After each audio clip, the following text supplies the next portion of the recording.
सत्य, चैतन्य और आनंद। अब देखो, हमें हर बार इस श्लोक का एक नवीन अर्थ व्यास मंच पर बैठते ही भाव आने लगता है। महाप्रभु जगन्नाथ जी भी इन 3 अक्षरों में ही विभाजित हैं। श्री बलभद्र जी सत्य स्वरूप हैं। बहुत ध्यानपूर्वक सुनिएगा। आप सबको आवाज आ रही है हमारी? एक एक शब्द ध्यान से सुनिएगा। सत्य, चैतन्य और आनंद, ये 3 रूप भागवत जी के महात्म्य में ठाकुर जी के बताए जाते हैं। सच्चिदानंद रूपाय। श्री बलभद्र जी कौन है? सत्य स्वरूप। या तो जो स्वयं सत्य है उसको सत्य कहें, या जो सत्य बताता है उसको सत्य कहें। बलभद्र जी सत्य स्वरूप क्यों हैं? क्योंकि जगन्नाथ जी के इस त्रयी स्वरूप में श्री बलभद्र जी ऐसे हैं जो आचार्य रूप धारण करके आते हैं पृथ्वी पर। बहुत ध्यान से सुनिएगा। बलराम जी आचार्य स्वरूप धारण करके आते हैं पृथ्वी पर कलिकाल में। किनका स्वरूप धारण किया आपने? श्रीमद रामानुजाचार्य जी महाराज। रामानुजाचार्य जी जो हैं वो शेषावतार हैं और शेष ही बलभद्र जी बनकर के आए हैं। तो आचार्य बनकर के आए हैं, इसका मतलब आचार्य क्या करता है? सत्य की राह दिखाई, सत्य की राह दिखाते हैं। जो सत्य मार्ग बतावे, जो सत्य से अवगत करावे, जो विवेकी बनावे, उसको गुरु कहते हैं। और उन गुरु का स्वरूप इन तीनों महाप्रभु के स्वरूप में से बलभद्र जी ने धारण किया। इसलिए सत्य, बलराम जी सत्य स्वरूप हैं। और रामानुजाचार्य जी के संग तो एक अद्भुत लीला जगन्नाथ महाप्रभु ने की। हमारे श्री जगन्नाथपुरी में भाव की सेवा प्रधान है। भाव और नियम, ये 2 सेवा वहां पर विशेष है। कल मुझे लगता है संभवतः जगन्नाथ जी ने शयन 2:30 बजे किया रात को। क्यों? कल एकादशी थी, तो एकादशी पर कुछ सेवाएं अधिक बढ़ जाती हैं, उसके कारण महाप्रभु जी विलंब हो जाता है। तो 2-2:30 बजे ठाकुर जी सोए, 4, 4:30, 5 बजे उठ गए। सोते ही नहीं है।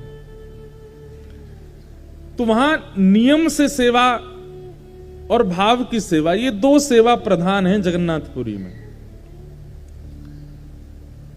कभी ऐसा विचार करें कि भाई रात्रि 11 बज गए, 12 बज गए, ठाकुर जी को शयन करा दें और सेवाएं कुछ अधूरी रह गई हैं, तो शयन नहीं करेंगे ठाकुर, पहले सेवा पूरी होगी, चाहे उसके लिए 4 बज जाएं सुबह के, उसके बाद ही शयन होगा ठाकुर जी का।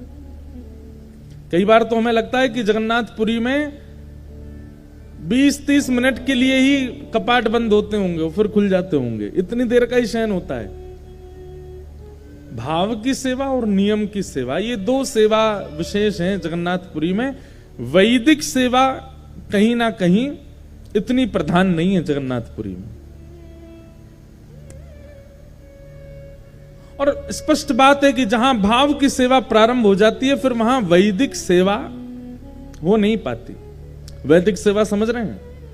वैदिक सेवा मतलब जो वेद वेदांतों में निष्णित है, जो आचार्यों ने बताई हुई है, जिसमें अपरस की भावना आदि आदि ये सब है, वो कहीं ना कहीं भाव की सेवा के आगे न्यून पड़ जाती है। जगन्नाथपुरी में भाव की सेवा है। और जब ये सेवा प्रकल्पों को श्रीमद रामानुजाचार्य जी महाराज ने सुना, तो उनके मन में भाव आया कि महाप्रभु जी, आप साक्षात परब्रह्म हैं, साक्षात परमात्मा हैं। आपकी सेवा नियम से होनी चाहिए, वैदिक भाव से होनी चाहिए। और श्री रामानुजाचार्य जी ने जाकर के मंदिर में सारे पुजारियों को कहा कि भाई आप सब लोग बाहर रहो, हम करेंगे सेवा ठाकुर जी की। और अपने हजारों शिष्यों के साथ जगन्नाथ महाप्रभु के रसोई घर की सेवा, वस्त्र घर की सेवा, गर्भगृह की सेवा, सब घर की सेवाओं को रामानुजाचार्य जी ने अपने अंडर में ले लिया। लेकिन महाप्रभु जी जब भाव की सेवा से रुचिकर हो चुके थे, तो उनको वैदिक सेवा में आनंद नहीं आ रहा था। और ऐसा भाव बताते हैं कि 4 दिन में ही श्री जगन्नाथ महाप्रभु का जो श्री विग्रह है वो पतला पतला सा होने लगा। ऐसे लगने लगे ठाकुर जी सूख गए क्या, डाइटिंग कर रहे हैं बहुत ज्यादा। हमको जब महाप्रभु जी के जब सब अंग से भी मिलते हैं ना, वो लोग बताते हैं, बोले महाराज जी नवकलेवर के बाद जो प्रथम दर्शन होता है ना जगन्नाथ जी का, आप उसमें जगन्नाथ जी को देखेंगे तो आपको ऐसा लगेगा कि ये कितने पतले से ठाकुर जी हो गए।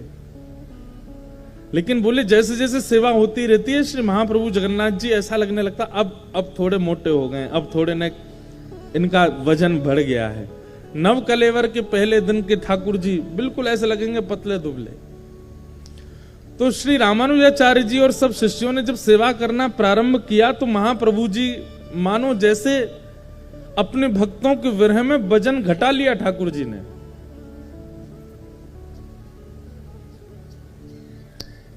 रामानुजाचार्य जी को अनुभव हो गया कि ठाकुर जी प्रसन्न नहीं है। ठाकुर जी से कहा, बोले जय जय क्या हुआ, आप इतने उदास क्यों लग रहे हैं? तो महाप्रभु जी बोले मुझे अपने उड़िया वैष्णव भक्तों की याद आती है। वो लोग मेरा जैसे भोग लगाते हैं, वो लोग मेरी जैसे आरती करते हैं, वो लोग मेरा जैसे वस्त्र पहनाते हैं, उसमें मुझे बहुत सुख मिलता है।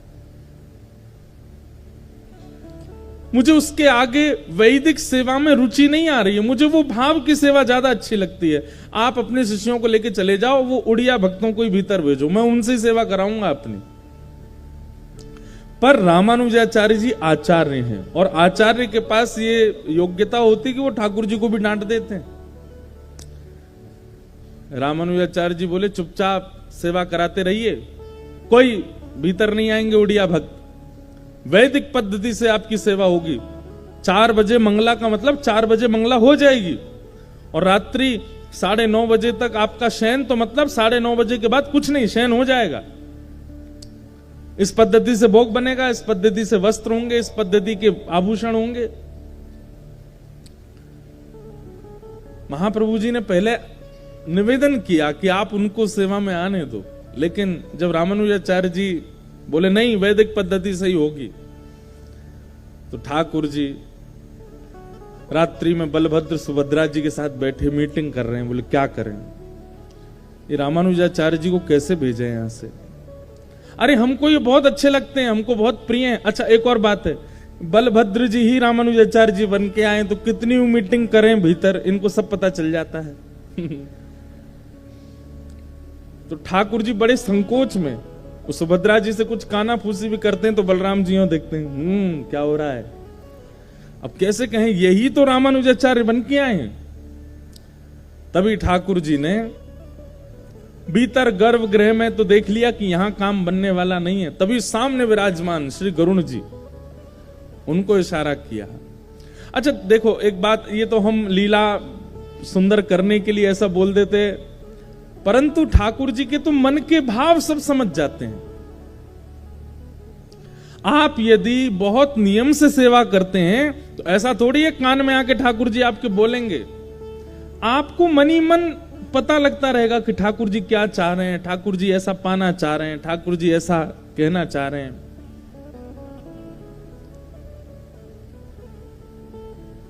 कल हम जब महाप्रभु जगन्नाथ जी का दर्शन करने गए तो मैंने तो कई बार कथाओं में कहा है कि हम तो ठाकुर जी से कुछ ना कुछ पूछते रहते हैं।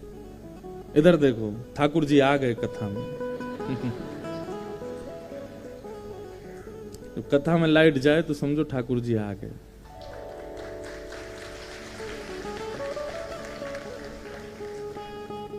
तो कल जब हम दर्शन करने गए तो कुछ हमारी माता जी ने कुछ कहा था कि जगन्नाथ महाप्रभु से पूछना, आज्ञा लेना, क्या कहते हैं। तो हमने जगन्नाथ महाप्रभु को प्रणाम किया। मैंने कहा आप कैसे हैं, ठीक हैं, आनंद में हैं, बड़ी कृपा, आप हमको बुलाते रहते हैं। अभी सितंबर में हमारी कथा भी जगन्नाथपुरी में है। तो मैंने कहा आपकी बड़ी कृपा है कि आप दास को बुलाते रहते हैं, भोजन प्रसाद सब प्रेम से पा रहे हैं, आप श्रृंगार खूब बढ़िया करके बैठे हैं। पहले वार्ता हो गई, फिर जो माँ ने कुछ कहा था वो पूछा। मैंने कि महाप्रभु जी ऐसा ऐसा कुछ भाव माँ का है, सब आपको जैसे रुचिकर लगे आप आज्ञा देना।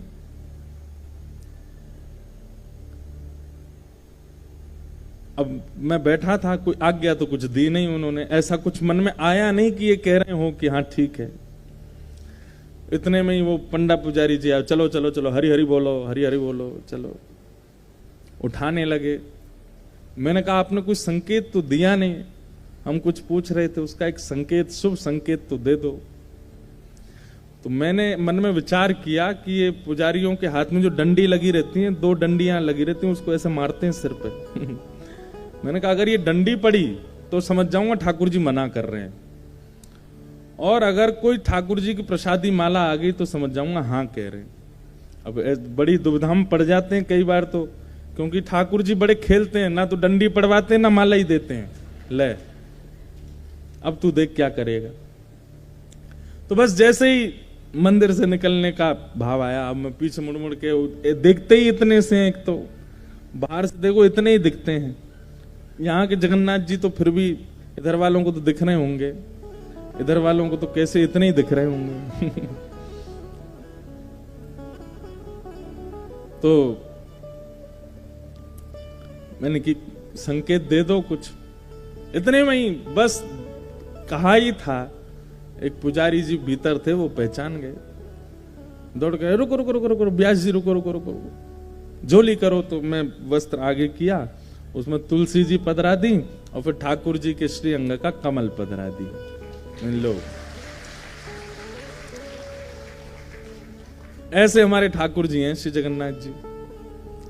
तो ठाकुर जी ऐसा नहीं कि कान में आके कुछ कहते होंगे या आपको बैठा के बोलते होंगे।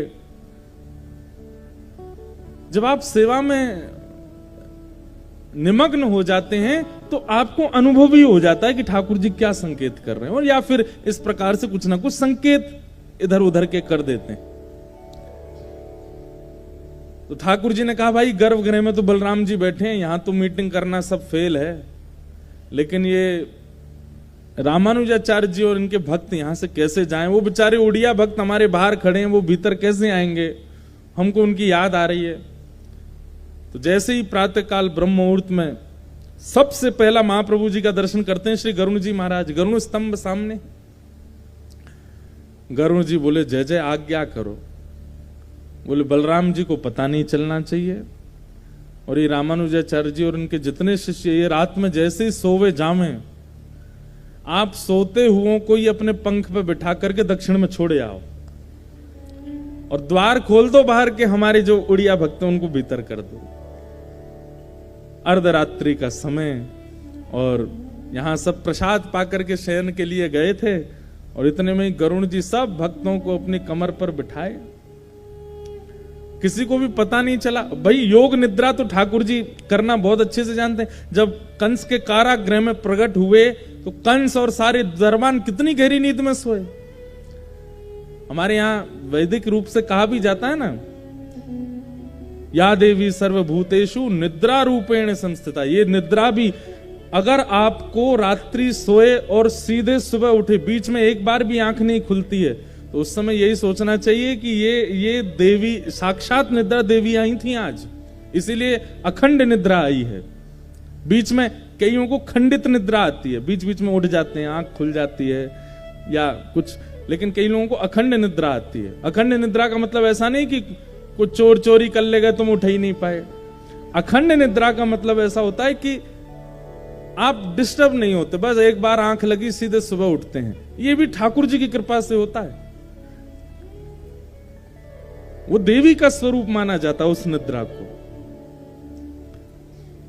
योग निद्रा में सोए थे सारे रामानुजाचार्य जी के भक्त और रामानुजाचार्य जी, और श्री गरुण जी महाराज ने अपने पीठ पर बिठाया और लेकर के सीधे त्रिचिरापल्ली, तिरुचि के पास में श्रीरंगम, वहां ले जाकर के सुला दिया। जैसे ही मंगला का समय हुआ, महाप्रभु जी श्री रामानुजाचार्य जी और सब भक्त उठे, तो देख करके घबरा गए। बोले खंबे बदल गए, छत बदल गई, कमरे बदल गए, ये हुआ क्या? इधर उधर दौड़े, बोले कहां आ गए हम लोग। जैसे ही भवनों से बाहर निकल के देखा तो श्री रंगनाथ भगवान का गोपुरम दिखाई दिया। तब अरे ये तो हम दक्षिण में आ गए। तब श्री रामानुजाचार्य जी मंद मंद मुस्काने लगे, बोले जय हो महाप्रभु जी, खुद ही वेदों का निर्माण करवाया है, खुद ही वैदिक नियम बनाए हैं, खुद ही पालन नहीं कर रहे हैं। क्यों? क्योंकि भाव की सेवा ठाकुर जी को बहुत प्रिय लग गई। भाई देखो, एकमात्र संसार में एक रस्सी है ऐसी जिसका नाम है प्रेम, प्रेम पाश, जिसमें परमात्मा से लेकर के जीवात्मा सब बंध सकते हैं। और प्रेम की इस पाश में इतनी सामर्थ्य सबको बांध सकता है, ठाकुर जी बंध गए। और उस प्रेम की पाश में बंधे ठाकुर जी का प्रत्यक्ष दर्शन होता है जगन्नाथपुरी में। वहां के जो अर्चक हैं, कई बार वो आपको हो सकता है कि कुछ, कई बार हो सकता है कि आपको कुछ ऐसा कह दें या कुछ करें, पर फिर भी ठाकुर जी को वो वैसे ही प्रिय हैं, इसलिए उनको वैसे ही स्वीकार करो। तो आचार्य कौन है? श्री बलराम जी, इसलिए वो सत्य स्वरूप है। और मध्य में विराजमान है श्री सुभद्रा जी, वो चैतन्य स्वरूप है। ब्रह्मांड में कितने भी लोग महाप्रभु जगन्नाथ जी का दर्शन करने जाएं, बलराम जी के दर्शन से चूक जाओगे, जगन्नाथ जी के दर्शन से भी चूक सकते हो, लेकिन सुभद्रा जी के दर्शन से कोई नहीं चूकता। इनके दर्शन सबको होते हैं। अच्छा, एक बात सुभद्रा जी की बड़ी विशेष है, इन्होंने अपने हाथ तो कर रखे पीछे, एक हाथ ले रखा है जगन्नाथ जी का, दूसरा हाथ ले रखा है श्री बलराम जी का, मानो जैसे ये दोनों के गले में गलवैयां डाल करके बैठी हैं, और सामने आए हुए जीव को देख करके तुरंत आंकती हैं। अगर वो व्यक्ति अज्ञानी है, कहीं ना कहीं ज्ञान से विमुख है, तो उस पर बलराम जी को कहती हैं इस पर कृपा करो, और यदि कोई व्यक्ति भाव युक्त है, उसको महाप्रभु जी को कहती हैं आप इस पर कृपा करो। तो सामने आए हुए जीव को परख करके बलराम जी के पक्ष में भेजना है कि जगन्नाथ जी के पक्ष में देखना है, ये निर्णय श्री सुभद्रा जी करती।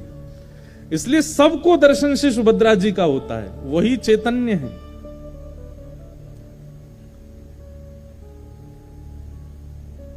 और वाम पाश में विराजमान जो श्री महाप्रभु जगन्नाथ हैं, ये कौन है? ये आनंद स्वरूप है, सत्य, चैतन्य और आनंद, सच्चिदानंद रूपाय, वो आनंद स्वरूप है। बलराम जी को देखकर के हो सकता है आपके मन से श्लोक भी आ जाएं, आपके मंत्र से कोई जय हो बलराम जी महाराज की जय हो, सुभद्रा जी को देख करके जय सुभद्रा मैया की जय हो, जगन्नाथ जी को देख करके तो भूल जाते हैं। इनको देख करके तो बस मुख प्रसन्न हो जाता है, नेत्र सजल हो जाते हैं, रोंगटे खड़े हो जाते हैं, और बस लगता है कोई धक्का ना दे, कोई आगे ना बढ़ा, बस इनको देखते रहें। क्यों? क्योंकि आनंद घन है, साक्षात आनंद स्वरूप है। ऐसे सच्चिदानंद रूप श्री जगन्नाथ महाप्रभु को हम बारंबार प्रणाम करते हैं। आगे लाइट सच्चिदानंद रूपाय विश्वोत्पत्त्यादि है तवे, जो विश्व की उत्पत्ति, पालन और संहार करते हैं। तापत्रय विनाशाय श्री कृष्णाय वयं नमः। विश्व की उत्पत्ति, पालन, संहार करने वाले ऐसे श्री कृष्ण को हम बारंबार प्रणाम करते हैं, बारंबार वंदन करते हैं। इतने भाव हैं श्री जगन्नाथ जी के लिए, रह रह करके याद आते हैं। अब ये कुछ भाव बता दें, अब ऐसा कुछ सुना दें, अब ऐसा कुछ कह दें, इतने श्री जगन्नाथ जी के भाव हैं। हम तो कहते हैं अपनी कथा में कि भारतवर्ष में सब जगह ठाकुर जी प्रत्यक्ष विराजमान हैं, लेकिन फिर भी महाप्रभु जगन्नाथ जी को अगर आप देख लेते हैं तो ये समझ लिए साक्षात श्री कृष्ण को देख करके आए हैं, साक्षात परब्रह्म का दर्शन करके आए हैं। प्रत्यक्ष ठाकुर जी हैं श्री जगन्नाथ महाप्रभु। ऐसे श्री कृष्ण को हम बारंबार प्रणाम करते हैं। भागवत जी का महात्मा आज हम थोड़ा सा कह देते हैं।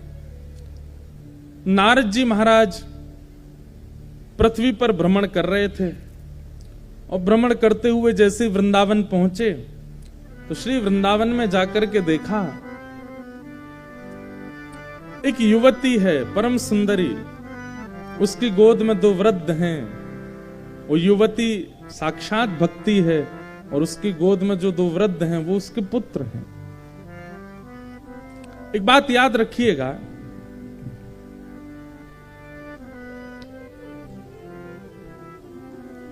भक्ति ज्ञान और वैराग्य से युक्त होगी तो उस भक्ति में एक अद्भुत प्रसन्नता, एक शांति का अनुभव आप करोगे।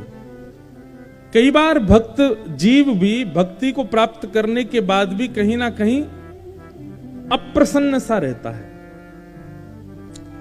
भक्ति के बाद की जो अप्रसन्नता है ये इस बात का कहीं ना कहीं प्रमाण है कि आपकी भक्ति परिपूर्ण रूप से आपको प्राप्त नहीं हुई है। नहीं तो भक्ति प्राप्त करने वाला व्यक्ति कभी अप्रसन्न नहीं हो सकता किसी भी स्थिति में।